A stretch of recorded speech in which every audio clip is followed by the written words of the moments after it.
Hello and welcome to the my channel all special knowledge. आज की video में हम आप लोगों को 12th एजी के इकोनॉमिक्स अर्थशास्त्र में कई वर्षों में पूछे गए प्रश्नों को बताने वाले हैं। तो चलिए वीडियो शुरू करते हैं। सबसे पहला प्रश्न जो आया था कि अर्थशास्त्र का जनक किसे कहा जाता है। तो अर्थशास्त्र का जनक जो है एडम स्मिथ अर्थशास्त्री वैज्ञानिक थे। इन्हीं को अर्थशास्त्र का जनक कहा जाता है। क्यों कहा जाता है? क्योंकि एडम स्मिथ ने सर्वप्रथम अपनी पुस्तक an inquiry into the nature and causes of the wealth of nation में अर्थशास्त्र के बारे में लिखा।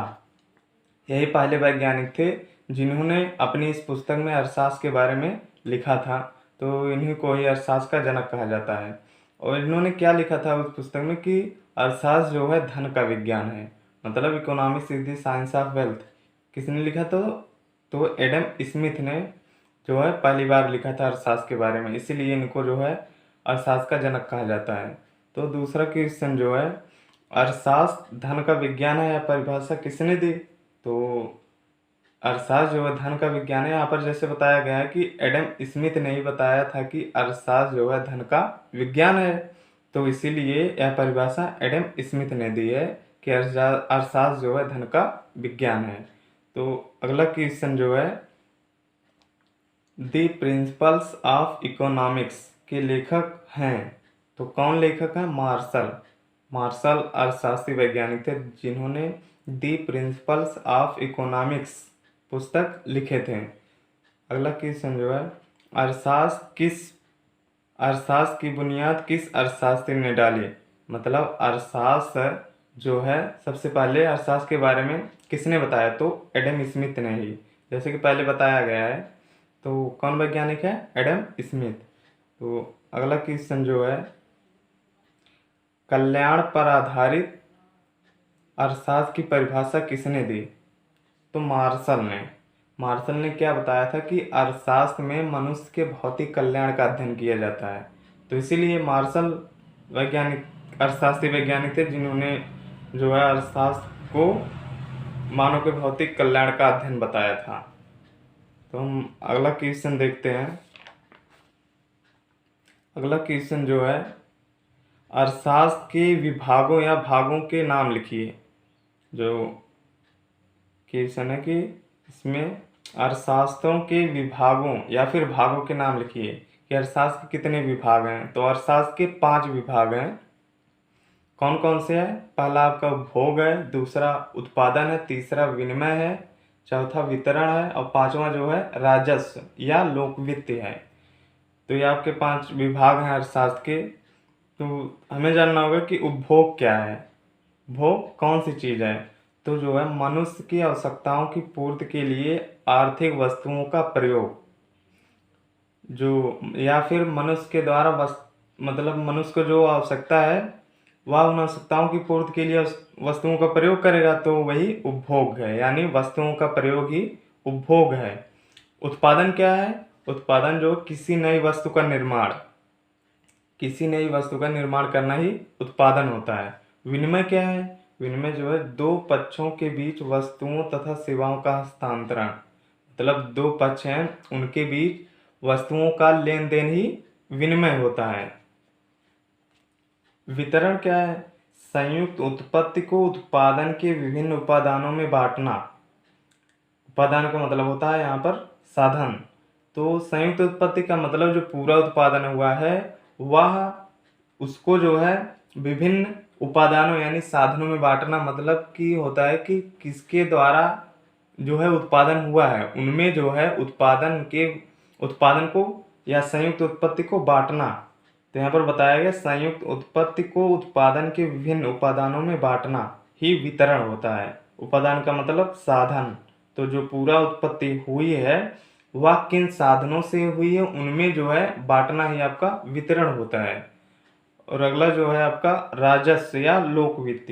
यह क्या है? तो लोकवित्त जो है सरकार की आय तथा व्यय का अध्ययन करती है कि सरकार को कितना आय हुआ या फिर कितना व्यय हुआ। ये जो है लोकवित्त इसी का अध्ययन करती है। आपका अगला जो क्वेश्चन है वह उत्पादन का सक्रिय साधन है। उत्पादन का सक्रिय साधन क्या है? श्रम है। मतलब हम उत्पादन जो है किसके द्वारा करते हैं, सबसे महत्वपूर्ण कार्य क्या है, वो जो है श्रम है। श्रम के द्वारा ही हम किसी वस्तु का उत्पादन करेंगे। जब मेहनत करेंगे तभी तो उत्पादन होगा। तो हमें यहाँ पर जानना होगा कि श्रम क्या है। तो श्रम जो है वे सभी शारीरिक तथा मानसिक क्रियाएं जो धन प्राप्ति के लिए या किसी आर्थिक उद्देश्य से किए जाते हैं, वो आपके श्रम है। मतलब वे सभी क्रियाएं जिनका उद्देश्य धन प्राप्त करना होता है, वो क्या है, श्रम है। उसी को हम श्रम कहते हैं।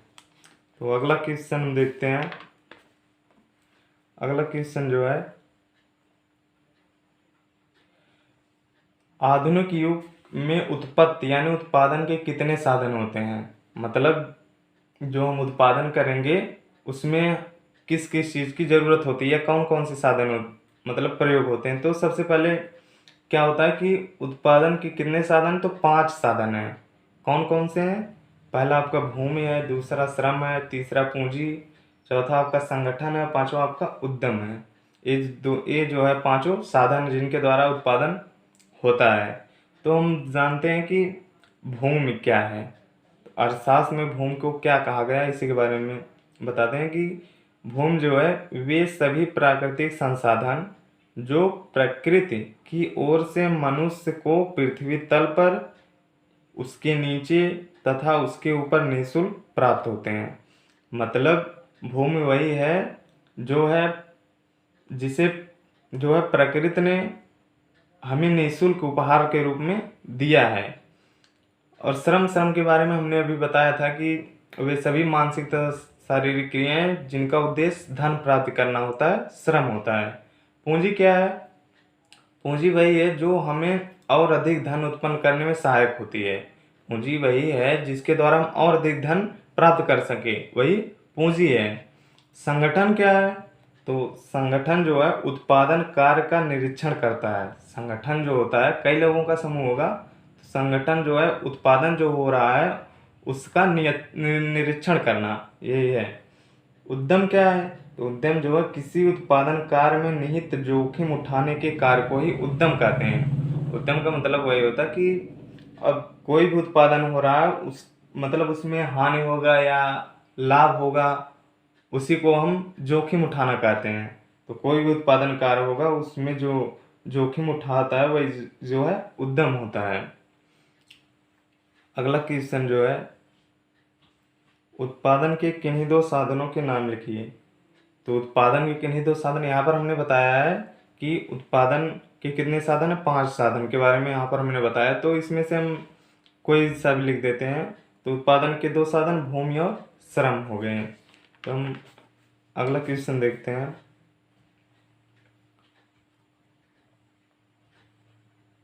अगला जो क्वेश्चन है, उत्पादन में प्रकृति का निःशुल्क उपहार है। मतलब जो हम उत्पादन करते हैं उसमें जो है प्रकृति का क्या उपहार है जो हम उत्पादन करते हैं, तो भूमि है। भूमि जो है, भूमि को प्रकृति ने हमें निःशुल्क उपहार दिया है, तभी तो हम उस पर उत्पादन करते हैं। तो निःशुल्क उपहार क्या है जो प्रकृति ने हमें दिया है, तो भूमि है। अगला है कि विस्तृत खेती में सबसे महत्वपूर्ण होता है। तो विस्तृत खेती में सबसे महत्वपूर्ण क्या है, भूमि। और हम यहाँ पर समझते हैं क्यों भूमि विस्तृत खेती में सबसे महत्वपूर्ण है। क्योंकि विस्तृत खेती में श्रम तथा पूंजी की मात्रा में वृद्धि नहीं की जाती, बल्कि भूमि के आकार को बड़ा करके खेती की जाती है। तो विस्तृत खेती क्या है, इसमें हम जो होता है श्रम और पूंजी की मात्रा को नहीं बढ़ाते, बल्कि इसमें जो होता है भूमि के आकार को बड़ा करके उस पर खेती की जाती है। तो इसमें क्या जरूरी हो गया, विस्तृत खेती में भूमि की ज़्यादा ज़रूरत है कि अधिक भूमि हो, तभी विस्तृत खेती हो पाएगी। अगला क्वेश्चन जो है, गहन खेती में सबसे अधिक महत्व है। गहन खेती में सबसे अधिक महत्व क्या है, पूंजी का। पूंजी क्यों है? क्योंकि इसमें भूमि के आकार को बड़ा नहीं किया जाता।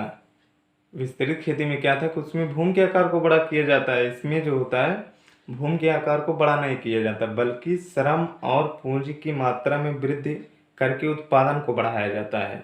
इसमें क्या किया जाता है, भूमि के आकार को नहीं बड़ा किया जाता, बल्कि इसमें जो होता है श्रम और पूंजी की मात्रा को बढ़ाकर उत्पादन बढ़ाया जाता है। इसीलिए इसमें क्या जरूरी है, पूंजी की सबसे ज़्यादा ज़रूरत होती है।